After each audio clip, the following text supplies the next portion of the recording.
Hello दोस्तों, स्वागत है आप सभी का आपके अपने चैनल में। आज हम राजस्थान बोर्ड क्लास 12 हिंदी अनिवार्य 24 मार्च 2025 को जो पेपर होने वाला है उस पेपर के लिए अति महत्वपूर्ण रामबाण प्रश्न आप सभी के लिए लेकर आ चुके हैं। ऐसे प्रश्न जो कि 24 मार्च 2025 के पेपर में हुबहू आपको प्रश्न मिलने वाले हैं। 24 मार्च के पेपर के लिए जितने भी महत्वपूर्ण प्रश्न हैं उन सभी का पेपर का हल इस क्लास में आप सभी को मिलने वाला है। तो इस क्लास को अभी तक आपने लाइक नहीं किया है तो इस क्लास को लाइक कर दीजिए, चैनल पर चैनल को सब्सक्राइब करके बेल आइकन को प्रेस कर दीजिए और ज़्यादा से ज़्यादा इस क्लास को शेयर करना है अपने सभी दोस्तों के साथ। तो यहाँ पर हम बात करेंगे, सबसे पहले जो आपको प्रश्न मिलेगा वो आपको एक अपठित गद्यांश मिलेगा जो कि आपकी पाठ्य पुस्तक से, आपके पढ़े हुए गद्यांश से संबंधित नहीं होगा, आपकी पाठ्य पुस्तक से संबंधित नहीं होगा। तो यहाँ पर एक अपठित गद्यांश पूछा गया है, यहाँ पर आप देख सकते हैं। तो सबसे पहले तो आपको ऐसे जो गद्यांश मिलेंगे तो उनको एक बार ध्यानपूर्वक उस गद्यांश को पढ़ना है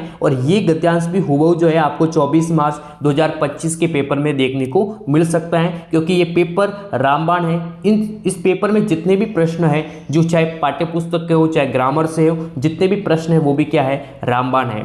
तो पुस्तकालय से सबसे बड़ा लाभ है ज्ञानवर्धि। पुस्तकालय यानी होता है लाइब्रेरी, और उससे सबसे बड़ा फायदा क्या होता है, ज्ञान में क्या होती है, वर्दी होती है। तो ये क्या हो गया, इसका एक महत्वपूर्ण पॉइंट हो गया। यहाँ से आपको एक प्रश्न जरूर मिलेगा।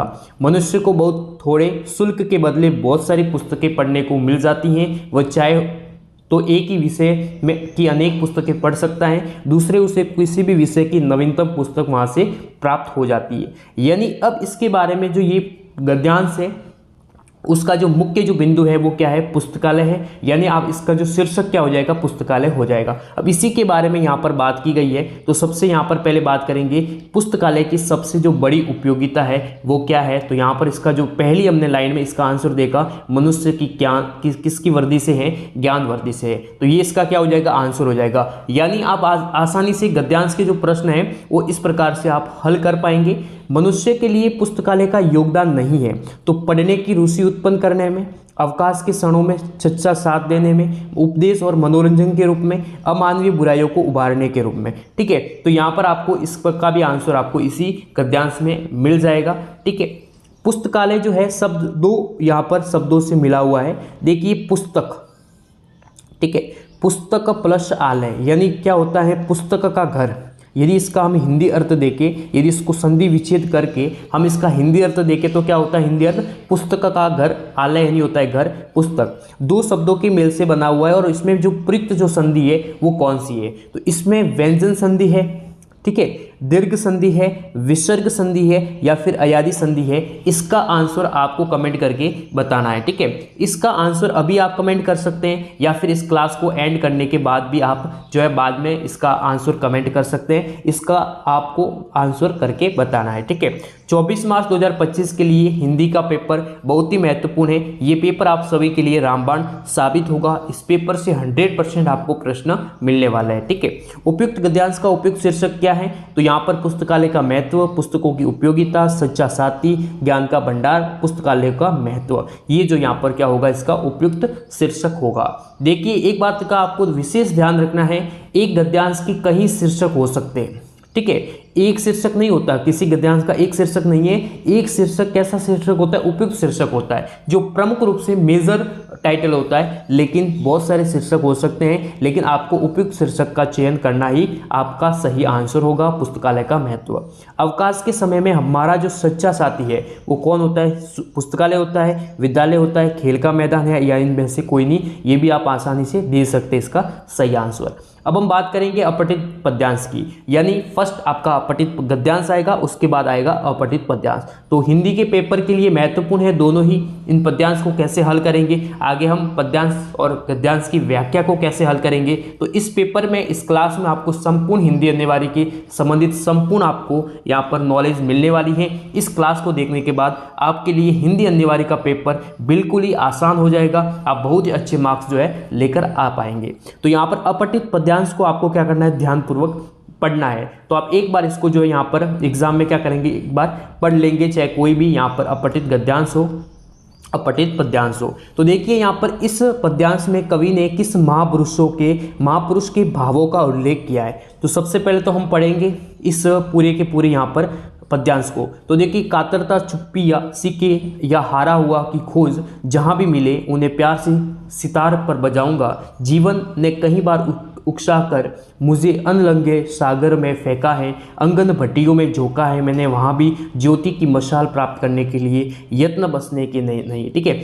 और यहाँ पर आप देख सकते हैं, तो क्या इन टट की बंदूकों से डर जाऊंगा, तुम मुझको दोषी ठहराओ, मैंने तुम्हारे सुनसान का गला घोटा है। तो यहाँ पर ये जो महात्मा गांधी जी है, इनके यहाँ पर पुरुषों का जो है यहाँ पर भावों का उल्लेख किया गया है, महात्मा गांधी जी के भावों का। देखिए यहाँ पर, मैं मर जाऊंगा लेकिन कल फिर जन्म लूंगा, कल फिर आऊंगा। इन पंक्तियों से क्या अर्थ क्या लिया गया है? तो इन पंक्तियों से है कि मानवता के रक्षक हर जन्म में मानवता की सेवा की सहा रखते, इसका अर्थ ये है। ठीक है, इस जो पद्यांश में जो 3 जो पंक्तियां दी गई है, उनका जो यहाँ पर अर्थ है, मानवता के रक्षक हर जन्म में मानवता की सेवा की सहा रखते हैं। सुनसान का गला घोटा है, उसका तात्पर्य है यानी सुने जो मानव जो मन है उसमें आशा की जो उमंग है वो भर दी है, इसका क्या हो जाएगा, सही अर्थ है। इस प्रकार से पद्यांश में आपके पंक्तियों का भाव जो यहाँ पर आपको यहाँ पर पहचान जरूरी होनी चाहिए। किसी रचना को लिखने की कई शैलियाँ होती है, आपने देखी होगी कई शैलियाँ होती है, चाहे कोई भी रचना हो चाहे कोई कहानी हो, उसके लिखने की कई शैलियाँ होती हैं। तो उसी शैली में शैली भेद के अनुसार उपयुक्त पद्यांश की जो लेखन जो शैली है वो कैसी है? तो ये एक वर्णनात्मक शैली है? बिल्कुल ही नहीं है। प्रश्न शैली है, कोई प्रश्न आपको पूछा गया नहीं है। सवाल शैली है, कोई 2 व्यक्ति बात कर रहे नहीं है। तो ये आत्मकथा शैली है। कैसी शैली है? आत्मकथा। महात्मा गांधी जी ने अपने जो आत्मकथा के रूप में अपने जो भाव है वो प्रकट किए हैं, ऐसी जो शैली होगी वो कैसी होगी? आत्मकथा शैली होगी। उपयुक्त पद्यांश जो शीर्षक है उसमें से जो यहाँ पर उपयुक्त इसका शीर्षक होगा मानवता के मसीहा महात्मा गांधी जी, ये इसका क्या हो जाएगा? उपयुक्त शीर्षक हो जाएगा। अब एक यहाँ पर शब्द दिया गया है अनलंघे। अनलंघे जो शब्द है उसका विलोम शब्द क्या होगा? तो लंघे होगा। क्या होगा? लंघे। ठीक है, ये इसका क्या हो जाएगा? विलोम शब्द हो जाएगा। किसका हो जाएगा? अनलंघे का। ये इसका आपको ध्यान रखना है, काफी महत्वपूर्ण है। अब हम बात करेंगे रिक्त स्थान के प्रश्न। काफी महत्वपूर्ण है, जिसमें आपको कुछ ग्रामर के प्रश्न मिलेंगे, यानी व्याकरण से, हिंदी व्याकरण से संबंधित कुछ प्रश्न आपको देखने को मिलेंगे। तो ये पेपर आप सभी के लिए काफी महत्वपूर्ण रहने वाला है। इस पेपर में से हुबहू आपको 24 मार्च 2025 के पेपर में 100%, ठीक है, 100% आपको प्रश्न मिलने वाले हैं। बात करेंगे हिंदी भाषा के परिवार में, यानी हिंदी जो भाषा है उसमें कितनी बोलियां हैं, यानी कितनी बोलियां सम्मिलित है हिंदी भाषा में? तो यहाँ पर इसका सही आंसर क्या हो जाएगा? 18। कितनी बोलियां हैं? 18। इसका क्या हो जाएगा? बिल्कुल ही सही आंसर हो जाएगा। अंग्रेजी भाषा की जो लिपि है वो कौन सी है? तो रोमन लिपि है। कौन सी लिपि है? रोमन लिपि। या फिर यदि लैटिन लिपि आए तो ये भी सही है, बाकी यहाँ पर रोमन लिपि ही आपको यहाँ पर लिखना है। ठीक है, रोमन लिपि यहाँ पर क्या है? अंग्रेजी भाषा की लिपि है। प्रातःकालीन भ्रमण स्वास्थ्य के लिए उपयोगी है। प्रातःकालीन भ्रमण स्वास्थ्य के लिए उपयोगी है। इसमें शब्द शक्ति कौन सी है? तो सबसे पहले तो हम बात करेंगे शब्द शक्ति के। ठीक है, देखिए शब्द शक्ति, तो शब्द शक्ति 3 भागों में वैसे विभक्त है। एक तो है लक्षणा, दूसरी है अभिधा, तीसरी है व्यंजना। इन तीनों में से ही आपको ऑप्शन, यानी ये तीनों के बारे में ही एक है। एक आपकी जो लक्षणा है इसकी भी जो प्रकार है ना, चाहे वो रूढ़ लक्षणा हो, ठीक है, प्रायोजित ऐसा कुछ करके एक है तो वो हो, ठीक है ना। यहाँ पर प्रयोजनवती, ठीक है ना, प्रयोजनवती जो है लक्षणा है, ये भाग काफ़ी ये प्रकार है, इनसे भी 2-3 प्रश्न यहाँ पर पूछे जा सकते हैं। तो इसमें जो यहाँ पर जो शब्द शक्ति वो आपको जो दी गई जो शब्द शक्ति है वो कौन सी है? यहाँ पर अभिधा शब्द शक्ति दी गई है। कौन सी शब्द शक्ति दी गई है? अभिधा शब्द शक्ति, यानी प्रातःकालीन भ्रमण स्वास्थ्य के लिए उपयोगी है, तो कौन सी शब्द शक्ति होगी? अभिधा शब्द शक्ति होगी। देखिए, जहाँ विशेष प्रयोजन से प्रेरित होकर शब्द का प्रयोग लक्ष्यार्थ में किया जाता है, परिभाषा समझिए, जहाँ विशेष प्रयोजन से प्रेरित होकर शब्द का प्रयोग लक्ष्यार्थ में किया जाता है, तो वो जो यहाँ पर जो शब्द शक्ति होती है वो कौन सी होती है? लक्षणा की एक प्रकार शब्द शक्ति होती है, प्रयोजनवती लक्षणा शब्द शक्ति। ये क्या हो जाएगा? इसका सही आंसर हो जाएगा। ठीक है, नेक्स्ट यहाँ पर आप देख सकते हैं माया दीपक नर पतंग भरमी भरमी ईवे पड़नंत, इस काव्य में अलंकार कौन सा है? इस काव्य में अलंकार कौन सा है? तो इसमें यहाँ पर अनुप्रास अलंकार होगा। कौन सा अलंकार होगा? अनुप्रास अलंकार होगा। कहीं आपको जगह हिंदी व्याकरण बुकों में आपको इसमें रूपक अलंकार भी देखने को मिलेगा, लेकिन जो पहला आपको जो प्राथमिकता देनी है वो अनुप्रास को देनी है। ठीक है, गंगा जल सा पावन मन है, यानी इसमें जो है इस काव्य में मन की जो तुलना है वो किससे की गई है? गंगा जल से की गई है। तो इसमें आप सभी को पता होगा जिसमें तुलना यानी दो असमान, ठीक है, समानता, दो असमान में समानता दिखाई जाए, ठीक है ना, चाहे वो आकृति से हो, किसी भी प्रकार से समानता दिखाई जाए दो विषय वस्तु के बीच में, तो उसमें उपमा अलंकार होता है। कौन सा अलंकार होता है? उपमा। इसमें उपमा दी गई है, ठीक है, उपमा दी गई है, तो ये इसमें कौन सा अलंकार होगा? उपमा अलंकार होगा। इसी प्रकार से ऐसे ही आपको अलंकार से संबंधित, ऐसे आपको शब्द शक्ति से संबंधित, ऐसे आपको भाषा से संबंधित आपको प्रश्न पूछे जाएंगे। काफी महत्वपूर्ण ये प्रश्न रहने वाले हुबहू 24 मार्च 2025 के पेपर में आपको मिल सकते हैं। नेक्स्ट यहाँ पर आप देख सकते हैं निम्नलिखित अति लघुत्रात्मक प्रश्नों में एक पंक्ति में आपको उत्तर देना है। देखिए जो निम्न पारिभाषिक जो शब्द है, ठीक है ना, निम्न जो पारिभाषिक शब्द है कोरम, क्या है? कोरम, ठीक है ना, ध्यान रखना है कोरम। देखिए कोरम का जो यहाँ पर हिंदी जो अर्थ होता है वो क्या होता है? काफ़ी महत्वपूर्ण है आप सभी के लिए। कोरम का हिंदी जो अर्थ होता है वो क्या होता है, यानी इसका पारिभाषिक जो शब्द है वो आपको लिखना है कोरम। कोरम का होता है, वैसे हिंदी अर्थ होता है कार्य साधक संख्या। क्या होता है? कार्य साधक संख्या, ये होता है। पैक्ट का हिंदी अर्थ होता है संधि। क्या होता है? संधि। एक यहाँ पर आ सकती है स्पेलिंग ट्रिएटी, ट्रिएटी का अर्थ भी क्या होता है? संधि होता है। ठीक है, अब जो परिसंघ है इसका अंग्रेजी में क्या पारिभाषिक शब्द होता है ये आपको कमेंट करके बताना है। ठीक है, इस वीडियो इस क्लास को देखने के बाद या फिर अभी आप कमेंट कर सकते हैं यदि आपको याद है परिसंघ का, यदि आपको पारिभाषिक शब्द।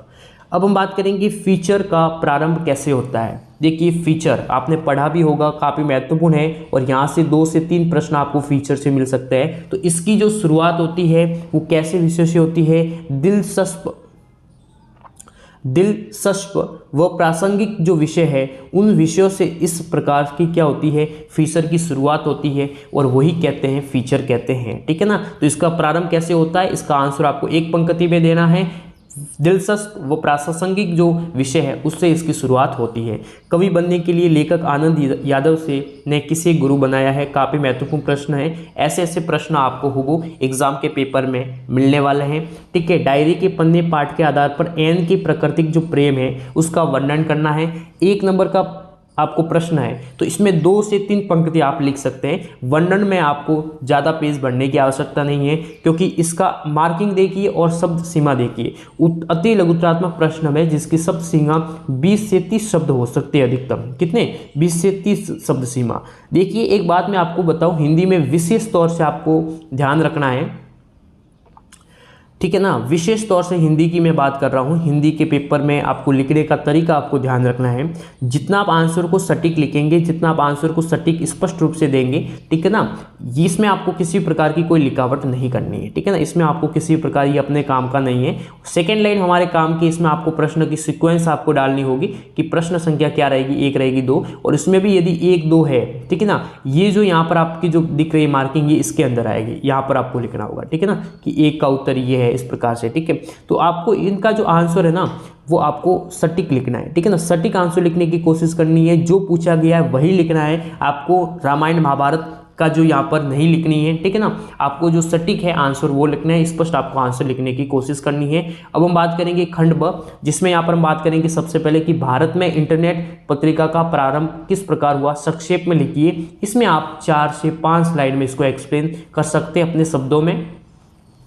सबसे पहले तो इसमें मैं 2-3 पॉइंट ऐड कर दूंगा कि भारत में, अब देखिए सटीक आंसर किसे कहते हैं। अब भारत में इंटरनेट पत्रकारिता, तो आप इसमें लिख सकते हैं कि जो उसका प्रारंभ है वो हुआ था 1995 से। आपको इसका आंकड़े याद होने चाहिए कि 1995 से भारत में क्या हुआ, इंटरनेट जो पत्रिका है उसका प्रारंभ हुआ था। चेन्नई में सबसे पहले बात करेंगे हम, कुछ आंकड़े हम बात करेंगे। चेन्नई में जो सबसे पहले द हिंदू करके जो पत्रिका है, एक ऐसी पत्रिका थी द हिंदू, ठीक है ना, द द हिंदू करके एक पत्रिका है जिसका पहला इंटरनेट संस्करण जो है यहाँ पर स्थापित हुआ, मतलब यहाँ पर क्या हुआ, जारी हुआ था द हिंदू करके चेन्नई में। कब हुआ? 1995 में। और वहाँ से क्या हुई, इंटरनेट पत्रकारिता की शुरुआत हुई। तो ये तो उसका हुआ प्रारंभ। तो प्रारंभ किस प्रकार से हुआ हमने देखा, ठीक है। अब इसी प्रकार के इसका संक्षेप में लिखिए, तो इसके बारे में 2-3 आप लाइन लिख सकते हैं कि इंटरनेट पत्रकारिता की क्या क्या विशेषता है, ठीक है ना, क्या क्या लाभ है, क्या क्या हानि है, ये आप लिख सकते हैं। प्रिंट मीडिया, रेडियो माध्यमों से प्रत्येक संबंधित 2-2 कमियां लिखनी है। प्रिंट मीडिया की 2 कमियां और रेडियो की माध्यमों की, इनकी 2 कमियां बतानी है। इनके गुण की बात नहीं करनी है, इनके अवगुणों की बात करनी है, तो आप आसानी से लिख सकते हैं। खाद्य पदार्थों में मिलावट विषय पर एक आलेख लिखिए, ठीक है ना। भाषा को सहूलियत से बरतने के से क्या अभिप्राय है, ठीक है ना, काफ़ी महत्वपूर्ण है। कविता के बहाने, कविता से बताएगी सब घर एक कर देने के माने क्या है, ठीक है। जीजी के त्याग और दान के विषय में क्या विचार थे, ठीक है ना। काले मेघा पानी दे अध्याय के आधार पर समझाइए। चार्ली सबसे ज़्यादा स्वयं पर कब हंसता है। तो ये जो प्रश्न है वो काफ़ी महत्वपूर्ण प्रश्न है, रामबाण प्रश्न है। ऐसे ही प्रश्न आपको हुबहू हिंदी अनिवार्य के पेपर में आपको मिलने वाले हैं। और मैं आपको 100% के साथ आपको बोल रहा हूँ, इनमें से 100% आपको प्रश्न हुबहू आपको मिलने वाले हैं, ठीक है। फिर हम बात करेंगे जो यहाँ पर पाठ्यपुस्तक वाले जो प्रश्न है, जो महत्वपूर्ण प्रश्न मैंने आपको बता दिया है। फिर मैंने आपको इसमें एक आइडिया दिया था हिंदी अनिवार्य में कि लेखक, या तो आप सभी लेखक का जीवन परिचय याद करें या फिर आप सभी के कवि परिचय याद करें, क्योंकि दोनों ही अथवा में आता है। या तो आपको कवि परिचय लिखना है या फिर आपको लेखक परिचय लिखना है। तो यहाँ पर उम्मीद करता हूँ आप सभी एक जो कवि है, जितने भी कवि है, क्योंकि कवि तो यहाँ पर आपको पाठ्यपुस्तक में कम दिए गए, तो आप सभी कवियों के जो परिचय हैं वो याद कर लीजिए। लेखक परिचय याद करने की आवश्यकता नहीं है, और किसी भी कवि जो पूछा जाए उसके बारे में आप लिख सकते हैं। इसी प्रकार से यहाँ पर आप देख सकते हैं पद्यांश की स्वप्रसंग व्याख्या है, ठीक है ना। ये भी काफ़ी महत्वपूर्ण प्रश्न है और 100% आपको ये प्रश्न आपको 24 मार्च 2025 के पेपर में मिलने वाला है। पद्यांश की जो सप्रसंग व्याख्या और गद्यांश की सप्रसंग व्याख्या ध्यान से करनी है। सबसे पहले जिसमें लाइन आएगी वो आएगी प्रसंग, ठीक है ना, प्रसंग। और उससे भी पहले यदि आपको लिख सकते हैं संदर्भ लिख सकते हैं, ठीक है ना। प्रसंग से भी पहले आप क्या लिख सकते हैं, संदर्भ लिख सकते हैं, ठीक है ना। प्रसंग, उसके बाद आएगी 3rd में आएगी व्याख्या, और 4 में आएगा आपका विशेष। जो भी आपको इसमें विशेष दिया गया, कोई अलंकार दिया गया है, कोई पर्यायवाची शब्द दिया गया है, या फिर अन्य जो भी व्याकरण उपयोग हुई है, कोई शैली उपयोग हुई है, उसके बारे में विशेष आप लिख सकते हैं। उसके बारे में हम बात करेंगे सचिव माध्यमिक शिक्षा बोर्ड राजस्थान अजमेर की ओर से उच्च माध्यमिक परीक्षा 2023 की पूरक परीक्षाओं की तिथियों की सूचना हेतु एक विज्ञप्ति तैयार करनी है, तो आप आसानी से कर सकते हैं। इसके बारे में हम एक अलग से वीडियो बनाएंगे हिंदी अनिवार्य, ठीक है, 12वीं के लिए यहाँ पर हम बात करेंगे। तो यहाँ पर इसमें एक हम अलग से वीडियो बनाएंगे जिसमें आपको बताएंगे विज्ञप्ति वाले जो प्रश्न है वो कैसे करेंगे आप, ठीक है ना। किसी भी प्रकार का जो यहाँ पर लेटर किस प्रकार से लिखेंगे, ठीक है ना, यहाँ पर आप निविदा किस प्रकार से तैयार करेंगे, इनके बारे में हम अलग से क्या बनाएंगे, वीडियो बनाएंगे। निम्नलिखित विषय पर एक निबंध लिखना है, तो यहाँ पर महत्वपूर्ण पॉइंट भी दिए गए हैं। राष्ट्र के प्रति हमारा दायित्व, स्त्री सशस्त्रीकरण, बढ़ता विज्ञान, राजस्थान और पर्यटन की संभावना। इसके अलावा 2 आप और ऐड कर दीजिए। डिजिटल इंडिया 100% आ सकता है, बहुत ही महत्वपूर्ण टॉपिक है डिजिटल इंडिया, ठीक है ना। एक यहाँ पर हम और बात करेंगे, ठीक है ना, शिक्षा से संबंधित एक आ सकता है डिजिटल शिक्षा, ठीक है ना, डिजिटल शिक्षा, या फिर ऑनलाइन शिक्षा के बारे में यहाँ पर लाइनें आ सकती हैं, ऑनलाइन शिक्षा या आधुनिक शिक्षा के बारे में क्या अभिप्राय है। तो इस प्रकार से आपकी 2-3 प्रश्न आपको देखने को मिल सकते हैं। निबंध आपकी 2-3 टॉपिक पर आ सकती है जो मैंने आपको टॉपिक बताया है। तो ये था आप सभी के लिए बहुत ही महत्वपूर्ण पेपर। वीडियो क्लास अच्छी लगी है तो क्लास को लाइक करें, चैनल को सब्सक्राइब करके बेल आइकन को प्रेस करें। Thanks all of you.